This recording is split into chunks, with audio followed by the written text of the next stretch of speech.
This episode of the Golf Gambling Podcast on the Sports Gambling Podcast Network is presented to you by Bird Dog Shorts. Dominate summer with an amazing pair of shorts and a free Yeti-style tumbler cooler when you order over at birddogs.com/pool. That's birddogs.com/pool.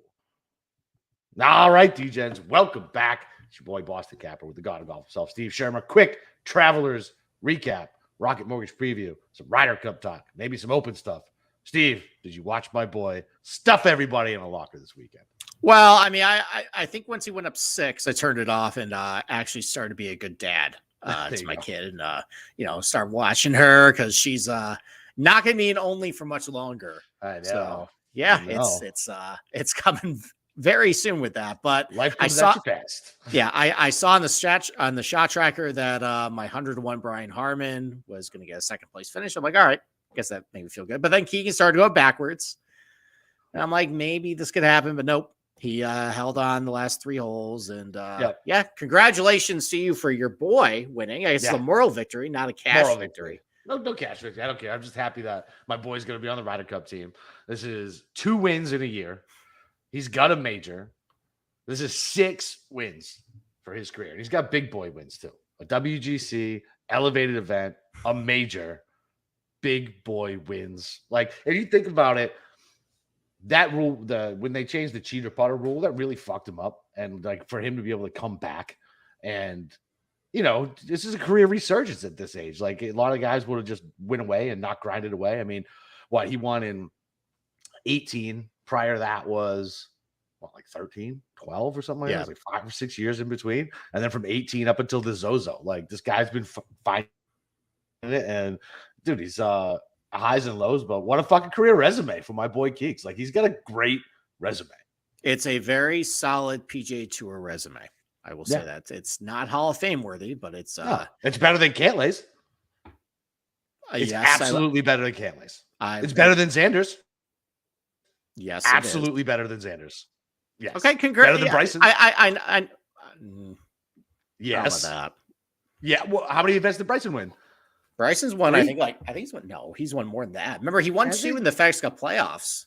Those don't count. Well, okay. Well, one of Keegan's wins. Keegan won. I know he won 18 in the FedEx Cup playoffs. All right, so Bryson has 8 PGA Tour wins, and he's won twice. And he's won once on the Euro Tour as well. Yeah, I would. Bryson's got a better career than Keegan. Yeah, fine for now. We'll see. For now, okay, fine for now. I guess, listen, congrats to you with Keegan. So what happened though? So you said last week you weren't going to bet him anymore. So do you think you're sick of it? Are you responsible then for his win? I am. Well, here's what I missed it. I couldn't see the forest through the trees. This was a Northeast home game. I should have blindly bet it like I normally do with Keegan on a spot like this. But in reality, it didn't even cross my mind. I can't even be mad. Like, he had been so middling that it was like, all right. And I swore him off. I was trying to stick to it. But listen, I was happier than I normally am when I win money, right? Like, I just was. Seeing the wife, his 2 kids, fucking hometown. Like, of course, nothing could be easy. He's got a fucking leak oil coming down the back end. And that's why he needs like that 6-stroke lead. So you don't even really have to sweat it, because Cantlay wasn't doing anything. He was pushing putts left and right because he sucks balls. So there was no pressure at all. Ches Reavie melted by hole 3. Like, there was no drama, even when he was leaking oil. Like, it was like, you'd really, really have to fuck this up. Yes, it's in the realm of outcomes, but not really. Like, not really. I'm so stoked he's going to be on the Ryder Cup team, bro. I'm not betting on Euro. You can forget that narrative that I was texting you about. If Keegan is on the team, forget about it. Okay.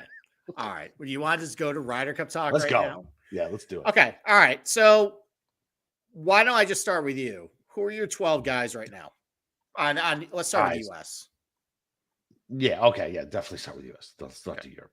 So Scotty, Wyndham, Brooks, Xander, right? And then you have to. I mean, they're gonna put Cantlay in, right? Spieth and JT definitely gonna be in, right? Doesn't matter how bad JT plays, right? He's part of that. So that's 7. So then, I guess Morikawa. Yeah, Keegan. Morikawa hasn't had a top 10 since the Masters, though. I know. I'd rather have him than Burns or Cam Young. I would rather have Morikawa on that golf course than Burns and Cam Correct. Young. Cam Young's been objectively just Trash. terrible. Trash. Yes, he's been So I got bad. 9. So I guess Finau would make it 10. And so what? I got 2 more. So I mean, Ricky's got to be on the team. yeah, Ricky. I'd like to see Ricky on the team. Hell yeah. Yeah. And then, yeah, I guess it would come down to Keegan or Burns. Well, I already and had Keegan in Young. before I got to 11. Okay. Oh, you already did. Yeah. Okay. Yeah, I put him in. He's got 2 wins, and he's going to be in at worst 8th place. All right. So you're all right. So then your last guy then would be. I guess. Is it Denny? Oh shit! Is it really? That's gross. Maybe. You know, really Denny might not be a terrible fit for that place. No, draining putts from fucking all over. Yeah, I can see that. I mean, he can keep in the fairway. Yeah, I mean, because DJ's otherwise though, DJ's not going to get it. Kitayama's not a fit. Zalatoris is still injured. I guess it's going to come back. Yeah. Yeah, I guess so. Ugh, Harris English? No, he's got more shit to do. He melted over the weekend. All right. I think I'm finally on your side where I don't want Sahith on this team. Praise it, man. Well, he had to do something, and he hasn't done anything. So, but all right. So you are all right. So you're not betting the Europeans, though, like you said last week you were going to do. Correct. All right. And Matt, by the way, I subscribe to the theory that you bet the flag. So I will be betting the Americans for sure. No matter what. It's only minus 160, 170 at some spots. Oh, it's come down. Okay. All right. So we missed somebody closing value. Because I actually, if you put a gun to my head right now, I mean, this European team is really good. It is good. It's starting to really take shape. A top 8 of Rahm, Rory, Hovland, Hatton, Fitz, Fleetwood, Lowry, Rose. Damn, it's pretty good. And then and they're going to tailor Fox in there. Well, no, Ryan Fox is Australian. He's Australian. I always get him. And they're going to do exactly what they did with Paris and what we did with Whistling Straits. They're going to tailor made it to their strengths. Yeah. I probably would say Adrian Moronk has done enough for Europe to get on that team. Yep. I'm telling you what, though, I said this to you in our messages that if they put Ludwig and Adrian Chassart on that team, 2 guys who are just young studs who are going to be terrorizing us for the next 15 years. I know. I might have to bet Europe at that point. That's like, Luke, you're a smart man. What about Højgaard? Which one? Nikolai? I don't know. The good one. Yes. I mean, they're both pretty erratic. I know they're both good. I know. Of the 2, I think I prefer Nikolai. I think he's got the most. Rasmus has kind of been struggling lately. I think he WD'd this tournament or this week. So that's not great. I mean, you got Yannick Paul, who I'm going to be honest, I don't know a ton about. He did a lot of damage over in Asia, but all I know over here hasn't been good. Yeah, all like Baroff, Skyhook, all those guys fucking love themselves. That guy. You got Victor Perez, who's been solid, but not flashy. You got Seamus Power, who's not really doing anything. Straka's really up and down. Are they gonna have any Italians on the team? Do they gotta put Frankie Meats on there just for symbolic? I mean, reasons? It was gonna be Guido. He's been terrible. Yeah, Guido blows. So it's I mean, Molinari has been great. I don't think they will. Is his brother better at this point? Is Eddie better? No. I don't know. No, we're gonna talk about Eddie later on the show, though. Oh, is he in the field? No, we're talking about when we talk about the 2014 Open Championship at Royal Liverpool. He was a prominent feature of that tournament. Yeah, so Yannick is a birdie machine. All these sickos who bet the fucking European tournament. All right, I guess the one guy is. It's sad that Big Shot Bob is just. Yeah, what happened to that fucking kid? He's kind of dead now. I mean, did he let himself go? Like he seemed like he might struggle with the booze and the weight. So he had a couple top 10s over in Africa and Korea. Other than that, though, he got cut really badly at Oak Hill. Missed the cut at the Scandinavian Mixed. It hasn't been great for Big Shot Bob. Huh. I know. All right. So, all I know is I'm stoked that Keegan Bradley, who's dreamed of being on the fucking Ryder Cup team, is going to get a spot. He's going to fucking go 4-0 in his matches, baby.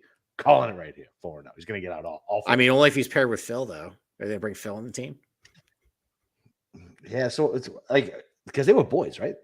Yeah, they were. They were paired up at Medina, and they tried to rekindle that magic at Glen Eagles, and that went horribly for everybody involved for the U.S., by the way.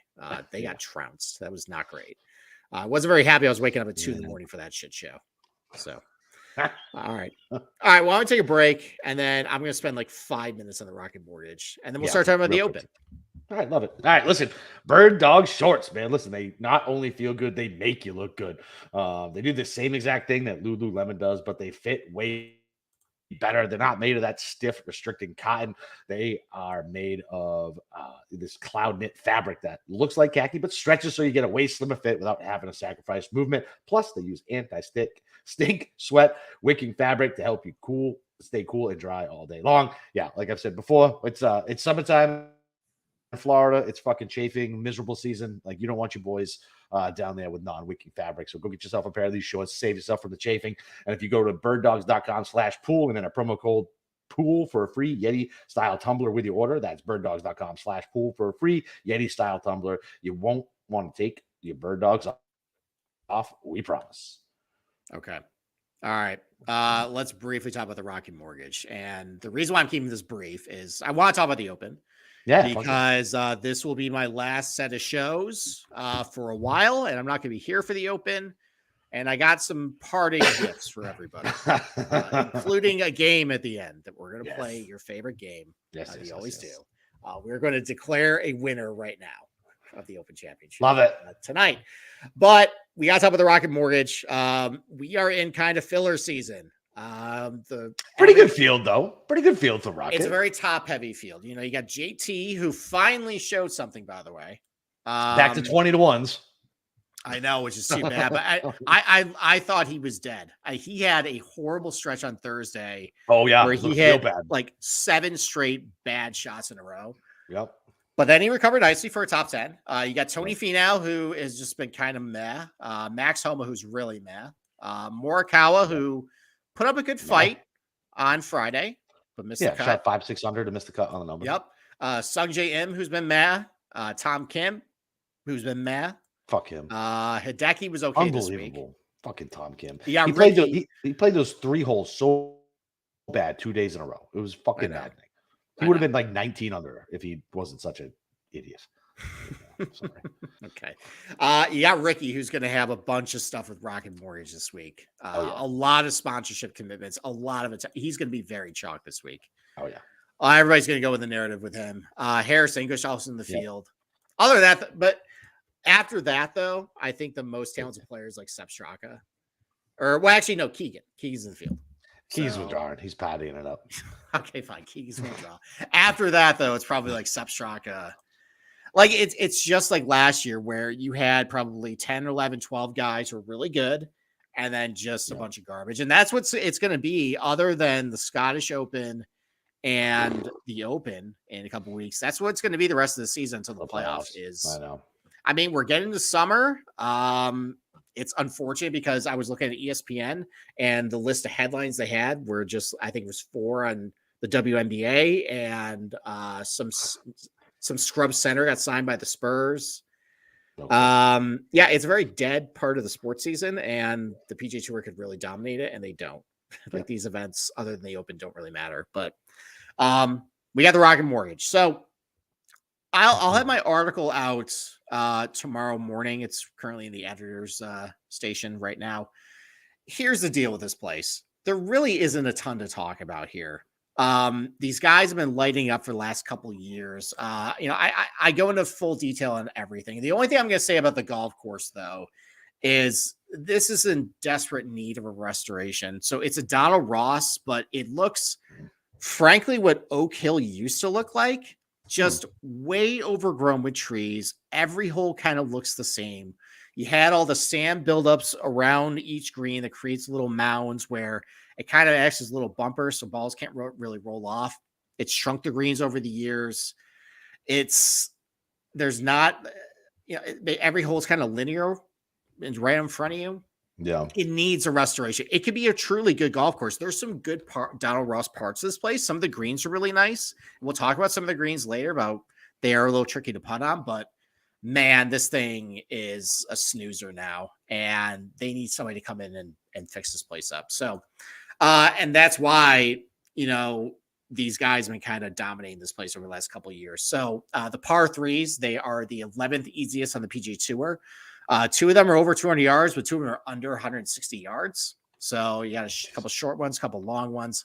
The par fours are overall pretty short. 40% of them are under 400 yards. 60% of them are under 450.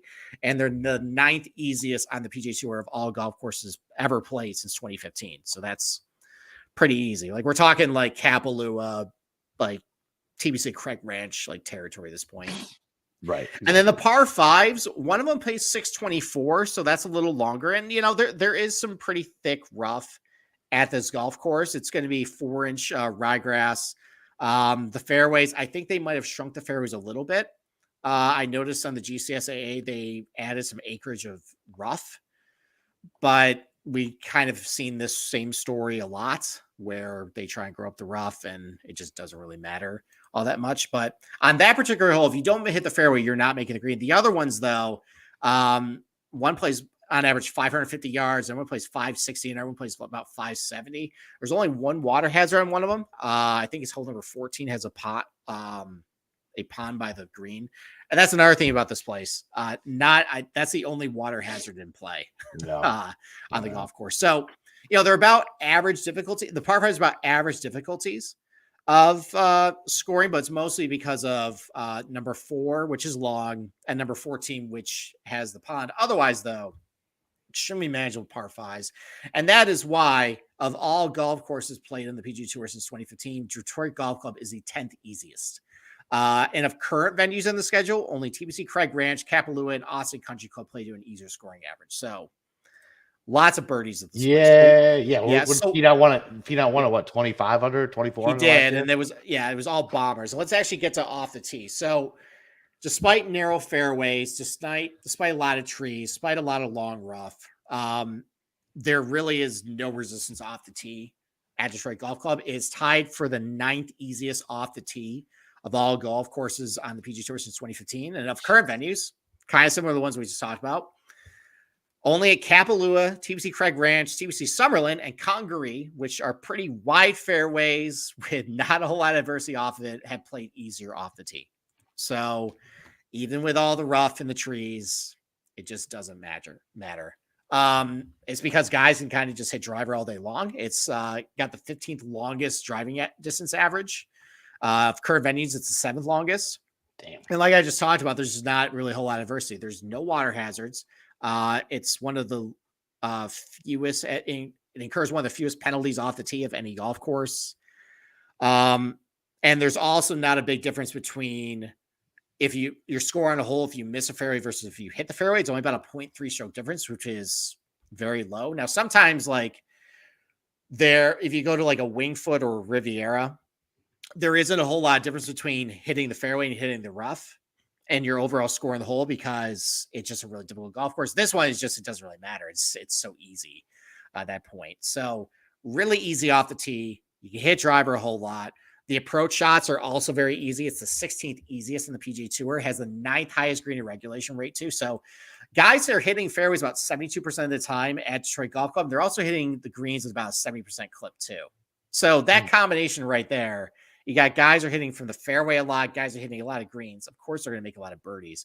And as far as what types of approach shots are going to hit, 45% of your shots are under 150 yards. Another 23% are 225 plus, which is your par fives. And then there's a lot less hit between 150 and 225. So as far as what I'm looking for this week, probably just looking at anything under 150 and then looking at par 5 scoring. I don't really feel the need to look at anything 225 plus because I'm already using par 5 scoring and I'm just double counting in the model at that point.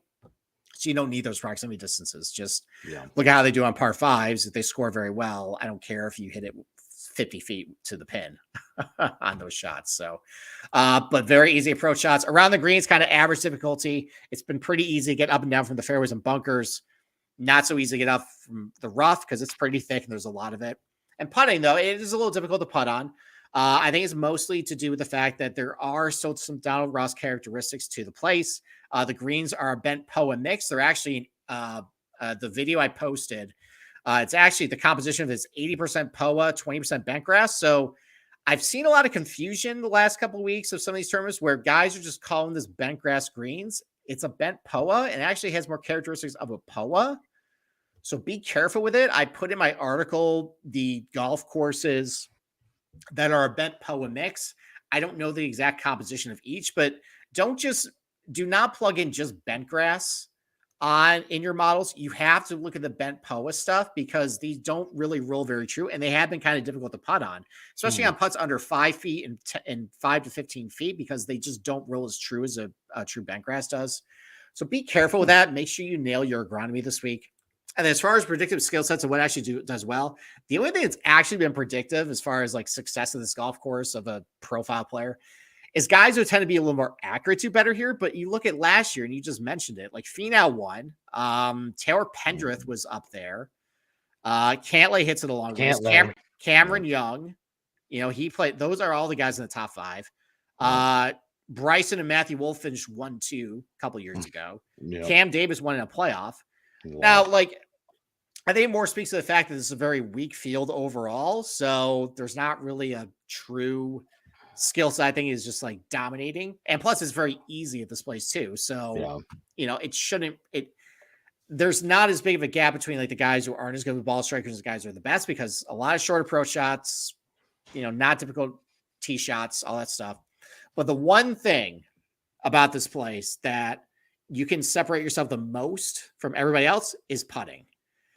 And so that's the gambit, is that there's not a whole lot of, there's a lot of different types of golfers that can do well here. And how you do well here is through your putting. So have fun, everybody. What's funny is because Finau now sucks at putting and he won. He does. He does. And Cam Davis is great at putting. Yeah.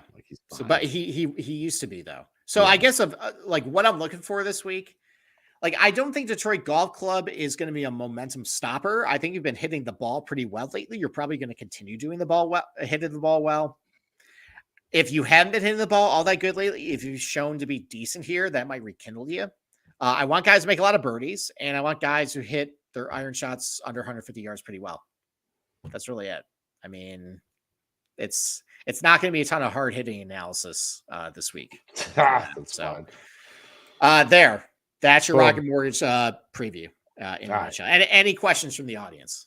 No, we're good. It's Detroit. Oh, the only thing I got to know is so now Phil's not going back. So the Giacalone brothers, are they going to harass the golfers now, or are they going to let everybody? This is the Detroit Mafia guys. Oh, I forgot about that. The Giacalone brothers, quite a bit of loot apparently. The word on the streets.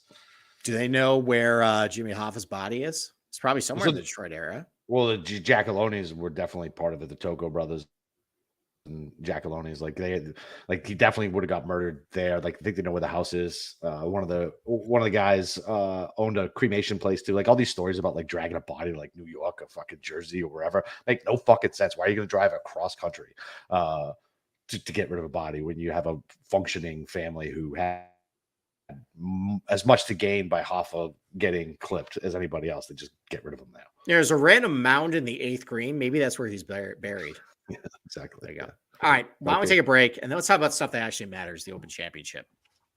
Yeah, we already talked about stuff that matters, sir. Keegan winning and Keegan being on the Ryder Cup team. That is more important than the Limeys Open. Okay. We're brought to you by Underdog Fantasy. Best Ball Mania 4 is here, and Underdog Fantasy is giving away $15 million in prizes. Underdog Pick'em is also a great way to get down on your favorite MLB and college baseball player props. So many ways to win over on Underdog and active in so many states. Head over to underdog.com and use promo code SGPN for 100% bonus up to $100. That's underdogfantasy.com. Promo code SGPN. Yeah, I know I'm Irish. What are you talking about, Mush? You're a dirty guinea. What does that have to do with anything? Yeah. And actually, cousin Mush, I have to correct you. The Golf Hall of Fame, you're required to have 2 majors to be in the Hall of Fame. And Keegan only has 1. Career's not over yet, sir. His career's not over. He theoretically could win the Open Championship in a couple of weeks. Let's see how. Oh my God! Do you know what would happen if that happened? I would I wouldn't even know what You probably would have to drag me back onto the show. I would. For a special, I would. Yeah, a I special would. episode. Yes. Okay. All right. Well, let's talk about something you don't want to talk about. Rory doing well at a tournament. Yeah, dude, whatever. So he's good. Like, I've never said he's not good. Okay. All right. So the last time we were at Royal Liverpool was, and actually, let me talk briefly about the golf. This is going to be a very abbreviated preview of this too. So Royal Liverpool, they've lengthened it a little bit since the last time. It's still only going to play maybe about like 7,350 yards. I don't have the exact scorecard yardage. But it's a par 72. It plays a lot longer though than what it is on the scorecard. First of the reasons is a lot of holes play into the wind. So you might see like a 550 yard par 5 and think, oh, that's nothing. But if it's into a 20 mile per hour wind off the bay there, then yeah, it's really difficult. There's also internal out of bounds on a couple of holes. Oh yeah. So I dig that shit. Yeah. So you could look at a hole like, all right, well, this is an easy drive. I'll just hit over the dog leg, but everything right is out of bounds. Everything left is the neighborhood. And there's a lot of holes like that where you have a very sharp dog leg where there's either a lot of gorse bushes, or if you try and hit the corner, you're going to run right into a pot bunker and you're dead at that point. Internal OB. This is really a golf course where the best way to play it would be just keep the ball in front of you. Don't hit driver a whole lot, hit a lot of irons. And I mean, Tiger famously hit driver once at this golf course, I think back in 2005, I think. And if you actually look at Rory's final round, that's unfortunately the only real reference point I have from him. Rory hit driver only 4 times in his final round. Now, part of that might have been he might have been protecting a lead. At that point, he had a 6-shot lead going to the final round, which actually got away from him for a little bit. It got kind of interesting on the front 9. Sergio made a nice charge. Ricky made a nice charge too. But overall, though, Rory in his final round only hit driver once on one of the par 4s. He hit 3 wood twice, and he hit iron 1, 2, 3, 4, 5, 6 times. So a lot of just positional golf, hits in the middle of the dog leg, and get your shot. And because of that, it takes his biggest weapon out of his hand. He was hitting fucking 380 today, for Christ's sake. Like, I mean, he also was hitting his irons pretty good at that point too. So, but you're right, that does take his best weapon out of his hand. But so if you look at how far he had into each green, so he only had 1 wedge, or actually he had 2 wedges into a green. One of them was only because that was just how the hole was designed. He laid 110 yards. The other one was because he, and one of the par 5s, he hit in the bunker off his tee shot. So he had to basically get out. And otherwise, though, he hit 10 shots between 150 and 200.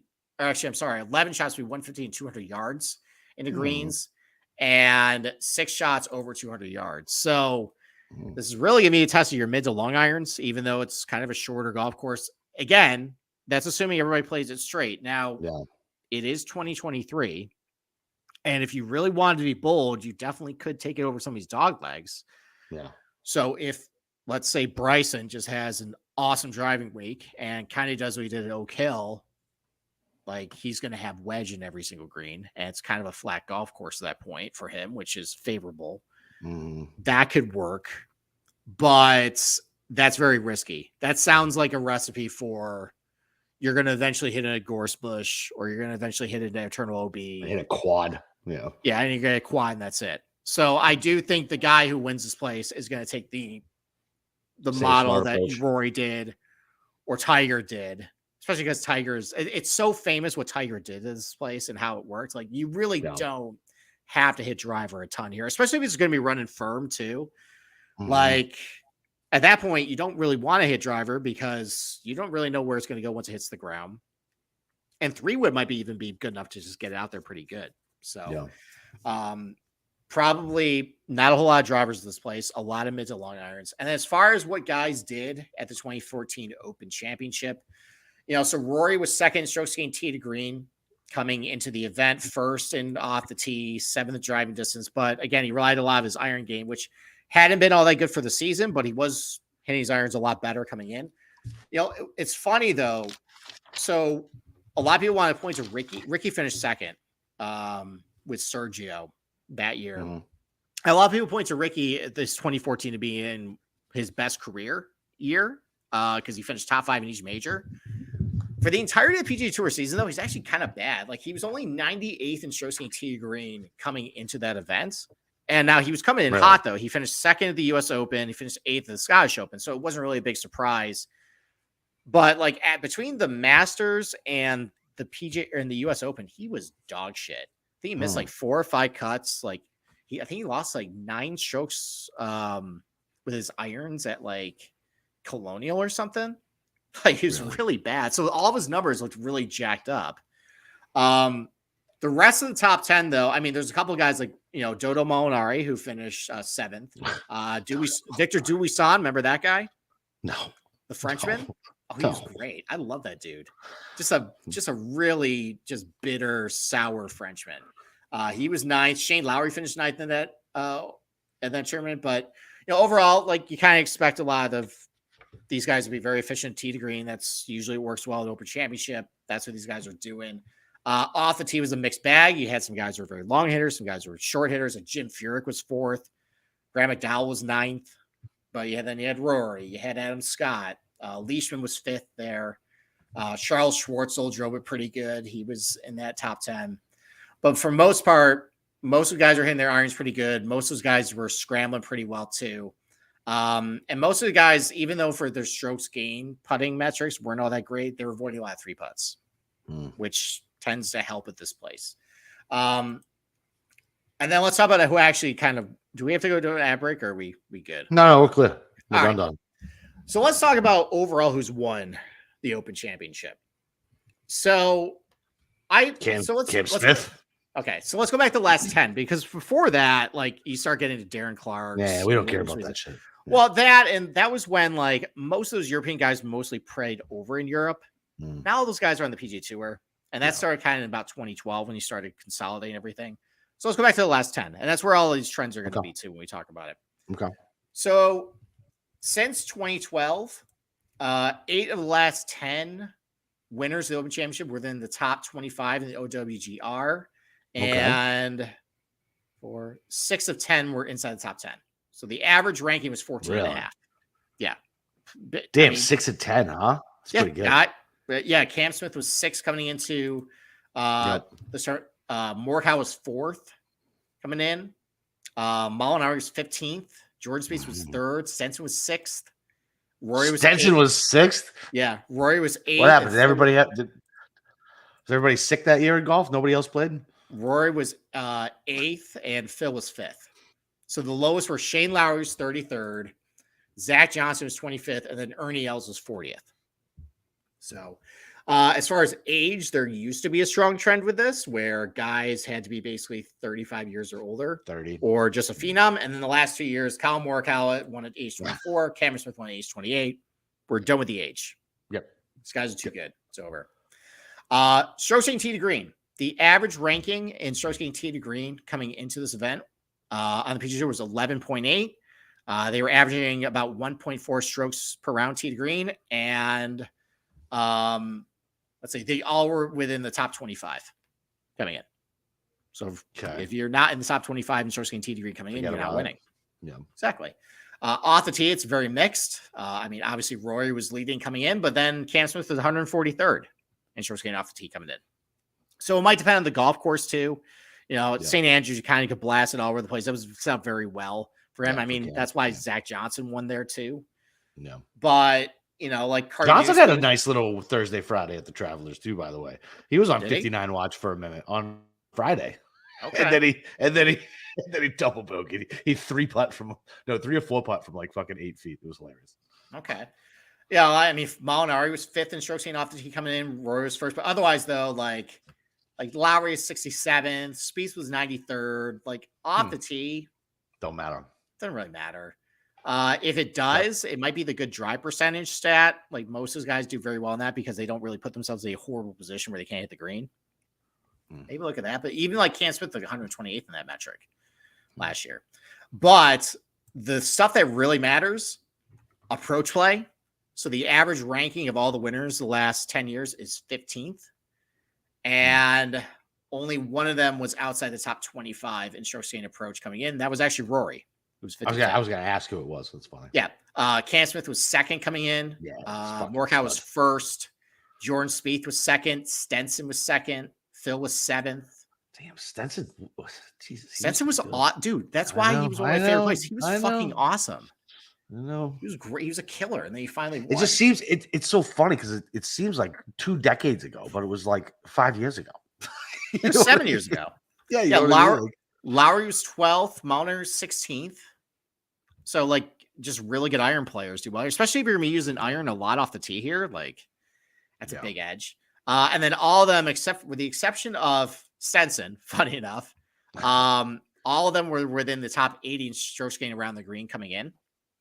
And putting again is a mixed bag, but most of them were within the top 80 in 3-putt avoidance.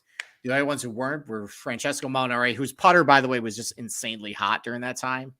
And Stenson, who actually was kind of riding a hot putter coming in too. So the guys have been winning.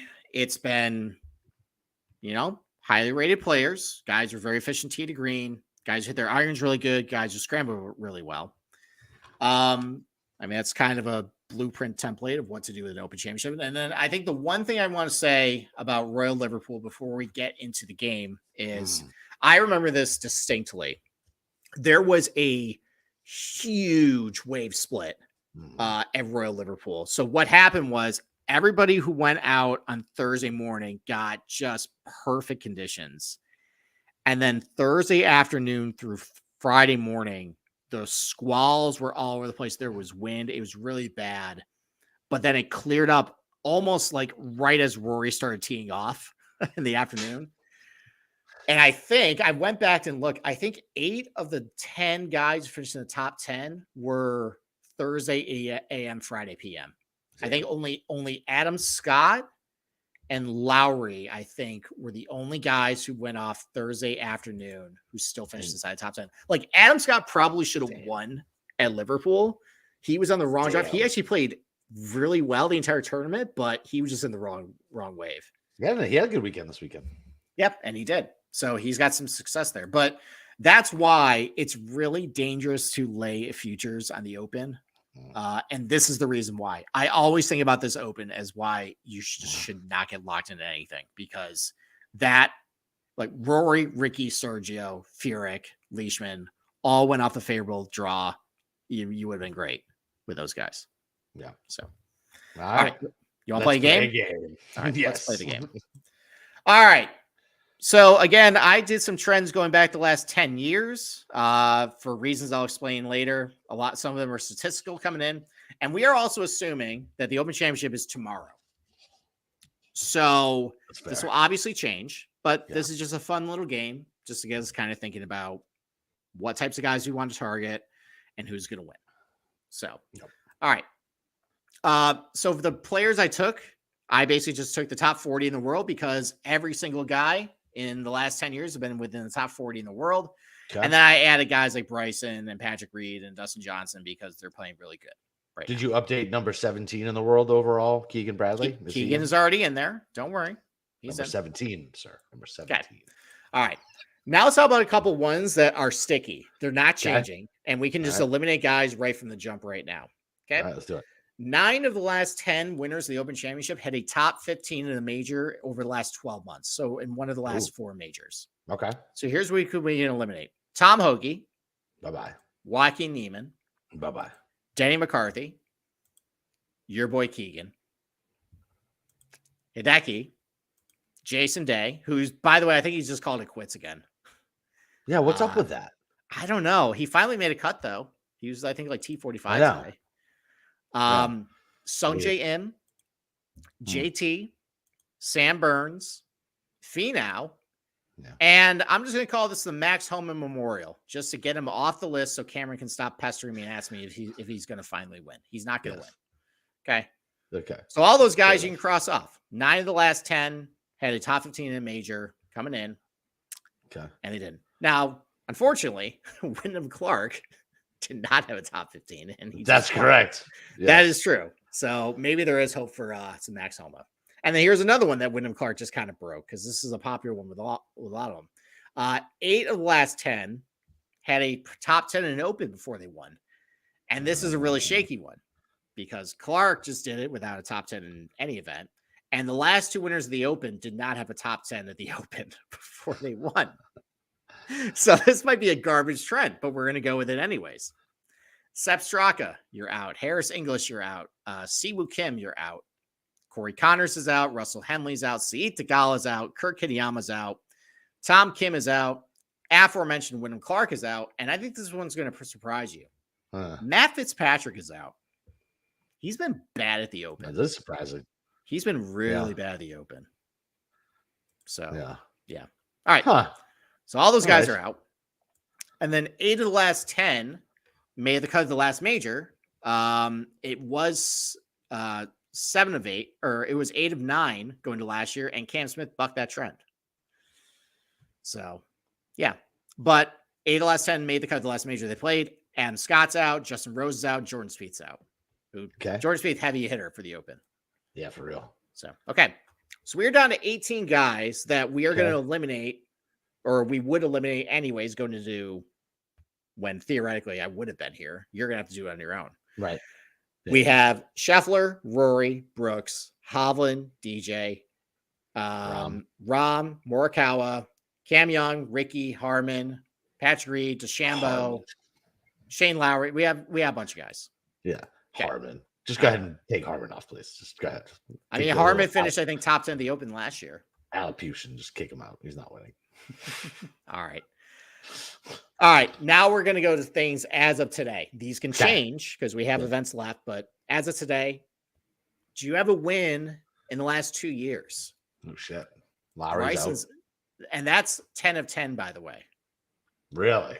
Yes. Everyone has had a win at least in the last 10 years, or everyone who's won the Open the last 10 years has at least one win in the previous 2 years. Ernie Els too? Ernie Els too. Huh. Yeah, he did. DeChambeau, you're out.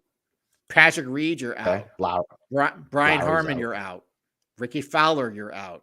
Cam Young is out. Shit. Terrell Hatton's out. He still hasn't won. Shane Lowry is still in. Wait. Hatton won. When did Hatton win the Dubai? Hatton last won the Abu Dhabi Championship in 2021. That was in February 2021, though. Oh shit! That's more than 2 years ago. Yeah. Okay. All right. Been a hot minute. But Lowry is still in. What the fuck did Lowry win? He won the Wentworth last year. The Wentworth? The BMW PGA. Oh, wait. I thought Vic won that. Was that 2 years ago? No, Vic hasn't won that one.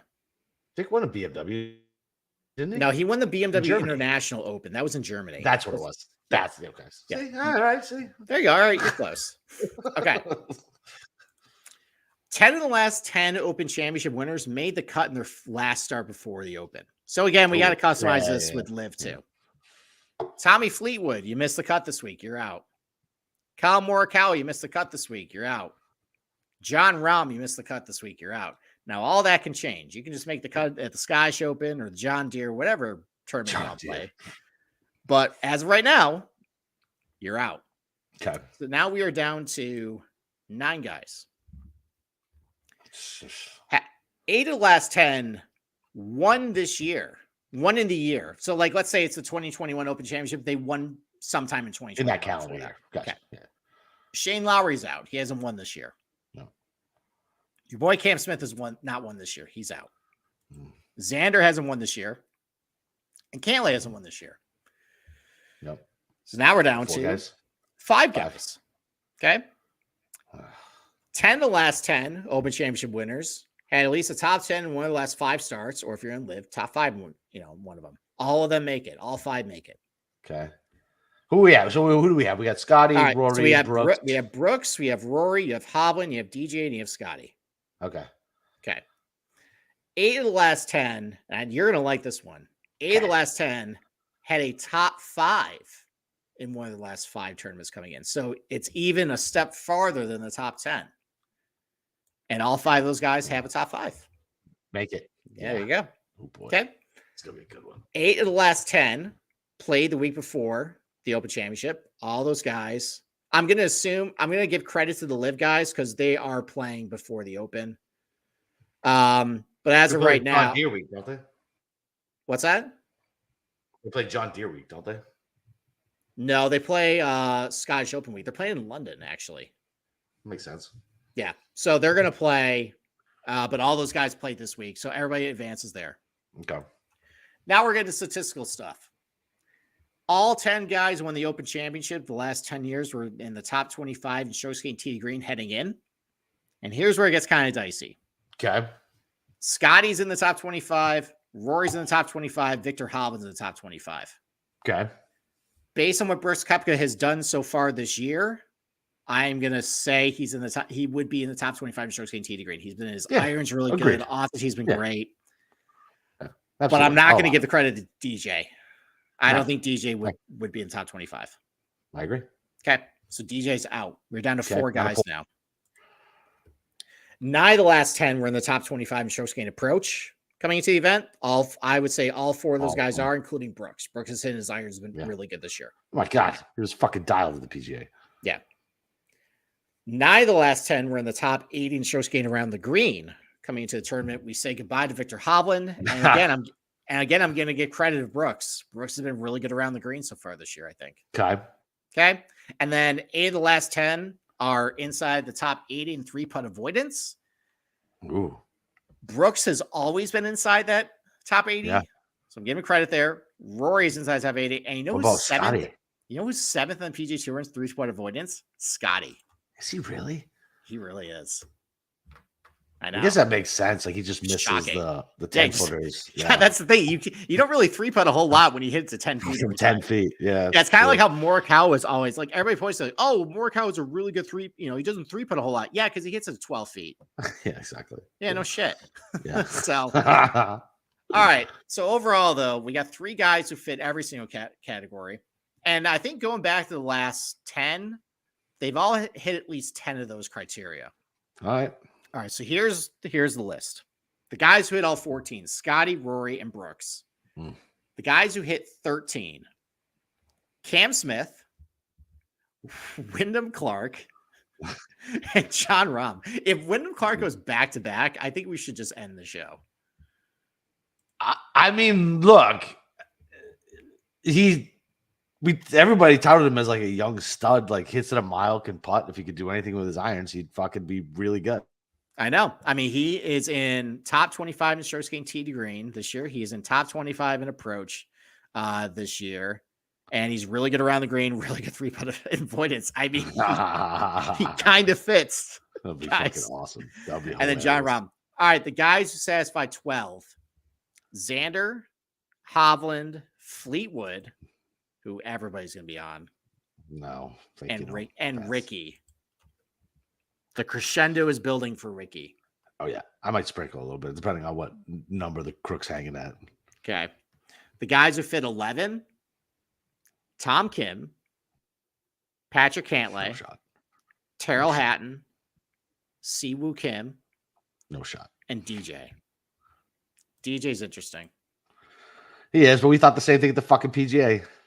Well, he was good at the U.S. Open. Yeah, I know. He's been pretty good. He probably should have won an Open by now. He should have won in 2011, the year Darren Clark won. Probably should have won in St. Andrews 2015. He was playing really good. And then something happened on Saturday. Sunday, because Saturday was canceled. Huh. DJ's got some moxie. I don't know. That's okay. I don't hate it. And the guys who have 10, Jason Day, Fitzpatrick, and Shane Lowry. So you got basically pool of 18. You can cross off like it. 10 of them. Probably cross off Siwoo. Probably cross off Tom Kim. Yeah. But that's your player pool. Like guys who missed, Finau, Homa, Hideki, Morikawa doesn't have a very good resume for this. Justin Rose, his resume is which is insane because he's won an Open. Yeah. Speeds. Well, you always claim it wasn't a real Open. It's not. It wasn't real. There was no win. It was like fucking golf. You know his resume is really bad? Spieth in this game. Missed the cut his last major. Missed cut his last start. Hasn't won this year. Means he's going to win by 7. He is not in the top 25 in strokes gained tee to green. Not in the top 25 in strokes gained approach. How wasn't he that's weird. He's not top 25 tee to green? He isn't. He's been really up and down this year. Yeah, I know. So JT's resume is bad. Patrick Reed's resume is surprisingly bad. That's really it, though.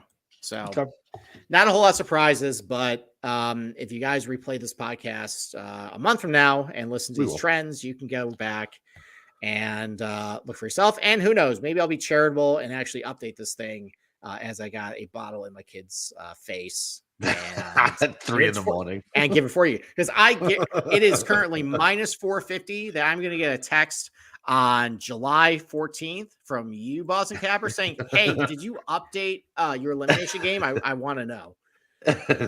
Yeah. That's usually how it goes. Yeah. So, all right, I got nothing else. Hey, what were your numbers? Give those to me again. There you go. All right, so that's it. All right, so we get the DFS now, barring a little baby Schirmer coming. You'll be here tomorrow and Tuesday. Yes, I will be, but this is definitely my last stretch of shows. We are not going to do John Deere content next week. We always take off. It is, by the way, that field is going to be a disaster.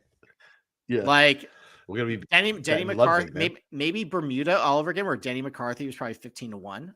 Yeah, maybe that again. And actually, we might not be laughing at that this time. I remember we were laughing at Denny McCarthy 15-1 Bermuda. Maybe not so much this year. Yeah, we're playing good. But then they're not letting my wife go past July 9th. So, and that's Scottish Open week. So I'm done after this week. Cool. So I'll, depending on how things go, probably be back sometime early August. Yeah, man. Whatever. So, yeah. Whatever. You'll be good. Yeah. Time for you guys to sink or swim. All right. I do without me. That's right. Yeah, but fuck me. This is like your second hiatus in a year. Well, there's been a lot of medical issues. Jesus, get your shit together. Wow. I mean, one of them we did not want to happen. This one was our fault. Yes. Yeah. Have you figured out what caused that yet? Oh, well, we know it was a conversation. Say, hey, maybe it's a good idea. We can do this, and we're like, what are we doing? We're gonna have 2. You'll be chasing a toddler. Oh, it's gonna be. We already chasing. Yeah, I know. But now crazy preschooler. Now we're gonna have a toddler. But you've just doubled your time. I know, and I go to a chiropractor now. Like, this is a terrible decision.